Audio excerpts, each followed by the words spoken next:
I'm a hater. I'll admit it.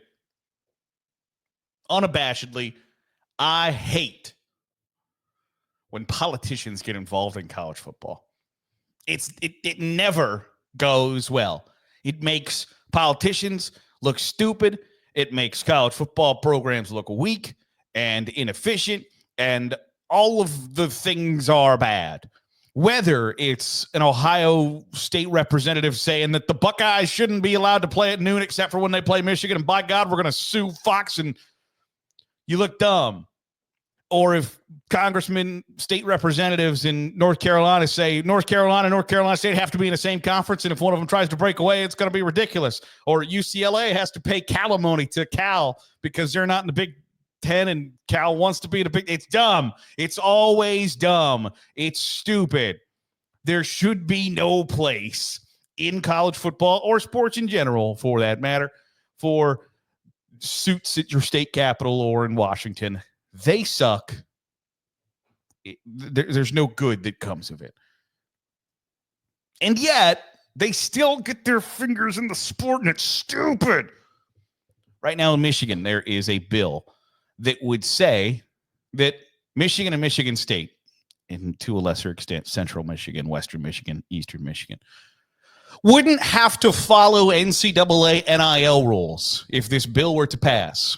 Basically, the layman's terms argument, because I'm not going to get into the legalese, the bullcrap of the actual text of the bill. But essentially, the argument in this bill is you can make these rules, but we don't have to follow them. And actually, it would make it against state law for those programs to follow or be required to share NIL information with the NCAA or any other enforcement agency.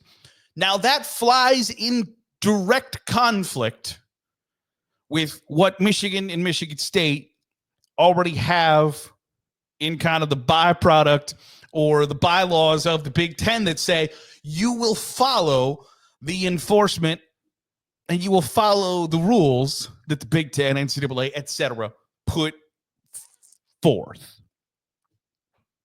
You might see how that could be a problem, where it would be against state law for Michigan State to abide by NCAA rules and provide enforcement agencies with information about the NIL deals, etc., money made and money paid towards student athletes, and then also be required to do the exact opposite. And there has been some there's been some clickbaity bullshit, if I can just be 100% frank. Oh, this could lead to Michigan and Michigan State's departure from the Big Ten. They would have to be independent. That's not going to happen. That's not going to happen. So we can pretend as if that the Big Ten might need to be looking for 2 new member institutions because Michigan and Michigan State are going to be on the outside looking at. We don't have to do that. I don't have to sit here and tell you that Cal and Stanford are going to try to figure out how to get out of the ACC to fill Michigan and Michigan State spots in the Big Ten, because it's as likely that I bump uglies with Selma Hayek by the time I click end record on this video / podcast that Michigan and Michigan State are going to be kicked out of the Big Ten, because pretty much every single time a legislator gets involved in college sports, and you can find this admirable somehow, some way, it is because they want to help out their favorite institution, their alma mater, or the state's biggest program. Those are the kind of the genesis for why lawmakers get involved in college athletics. It would take about 25 seconds, I think, for a Michigan or Michigan State athletic department official to explain to a Michigan lawmaker, lawman is a cop, lawmaker, why this is a bad idea, why you're really going to put the screws to us here if you do this. And furthermore, you would like to think that the Big Ten would just go like, hey, I know that you guys think this is a stupid law, and we think it's a stupid law, so we're just going to pretend like none of this ever happened.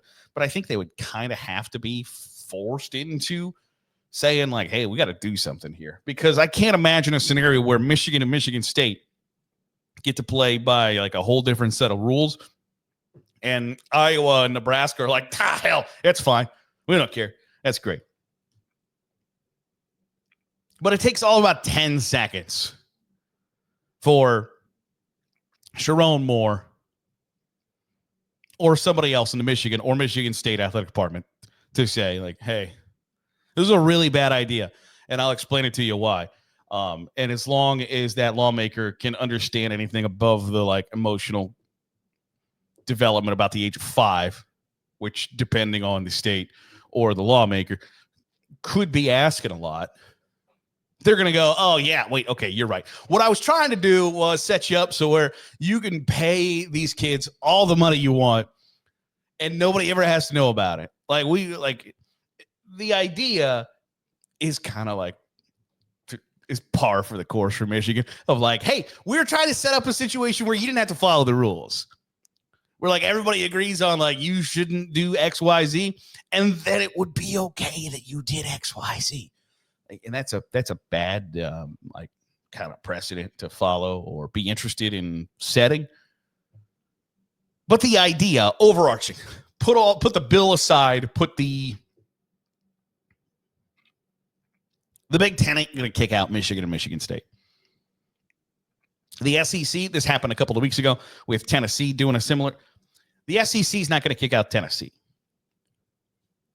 At some point, there's going to be some agreed upon, even further, NIL compliance, clearinghouse, etc., that is going to, at some point, put everything on the up and up, you would like to think. And then at some point, somebody's going to run afoul of that, and there will be discussions about what that punishment should look like, etc. But at the surface level, someday Michigan and Michigan State might no longer be a member of the Big Ten. But it's going to be because the Big Ten is a conference similar to the AFC or NFC, and the SEC is the other conference away from the NCAA, and they have to take on new names or some ridiculous situation. Michigan and Michigan State are not going to leave the Big Ten because their state laws require them to give double birds to the Big Ten and NCAA when they ask how much money you're paying your kids in NIL money. And the Big Ten isn't going to kick Michigan and Michigan State to the curb.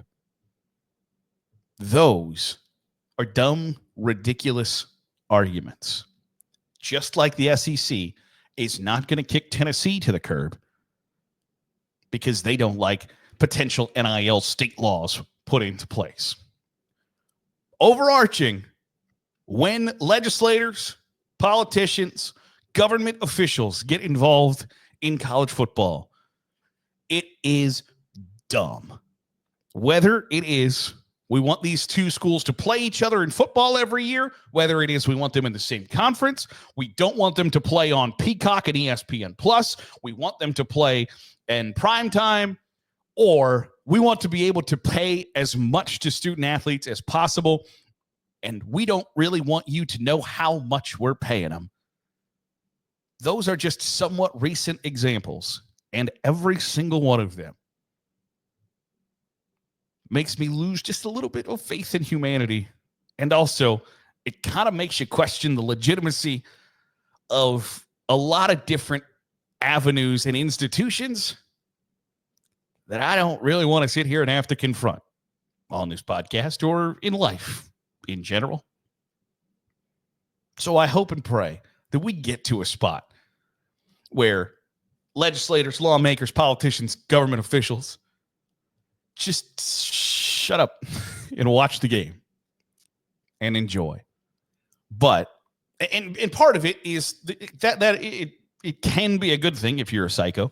that like these people are so passionate about their alma maters, their institutions, their memories that they had with these programs growing up, their constituents, etc. You could spin that in a real weird, twisted pretzel-like fashion to make that into a good thing. I'm not going to do that. It's a bad thing, and I think this is just the latest example. But no, the Big Ten ain't kicking Michigan and Michigan State out of the league for their NIL potential state laws that are stupid and ridiculous. Now, I think there might be a leg to stand on there of like, hey, it's none of your damn business how much this person got in their bank account. I think that might be a completely reasonable argument and leg to stand on, tell you the truth. But when it's like kind of quasi taxpayer money related, I don't want to get into the politics of it.